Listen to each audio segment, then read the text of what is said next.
ចំពោះទិដ្ឋភាពដ៏ស្រស់ស្អាតមួយទីតាំងនេះគឺនៅទន្លេបាទីក្បែរនឹងភ្នំតាម៉ៅនិងទន្លេបាទីហ្នឹងគឺមានន័យថានៅស្រុកបាទីយើងខេត្តតាកែវទីតាំងនេះគឺល្អខ្លាំងសម្រាប់បងប្អូនមកកំសាន្តមិនថាភ្នំតាម៉ៅឬក៏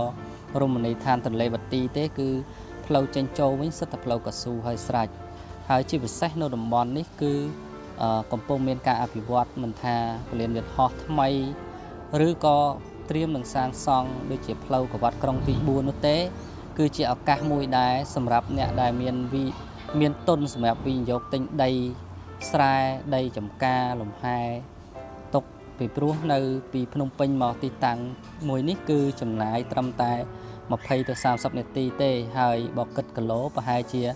35គីឡូម៉ែត្រចុះបាទពីវត្តភ្នំមកណាអញ្ចឹងជាឱកាសមួយដែរបងប្អូនចំណាប់អារម្មណ៍ចង់បានជាប្រភេទដី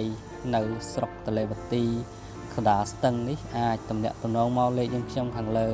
ហើយយើងខ្ញុំមានទទួលថតដីលក់នៅអចលនវត្ថុផ្សេងៗដែលបងប្អូនមានតម្រូវការអាចតំណាក់តំណងមកយើងនឹងធ្វើព័ត៌មានលម្អិតលក់ជូនពុកម៉ែបងប្អូនតែម្ដងហើយបងប្អូនដែលចង់ទិញដីក៏ដូចគ្នានៅខាងភ្នំតាម៉ៅទន្លេបាទីក្តារស្ទឹងចិត្តពលានយន្តហោះផ្សេងៗបងប្អូនអាចតំណាក់តំណងមកសិនចាប់អារម្មណ៍អាចខលអញ្ចឹងអរគុណនិងសូមជម្រាបលា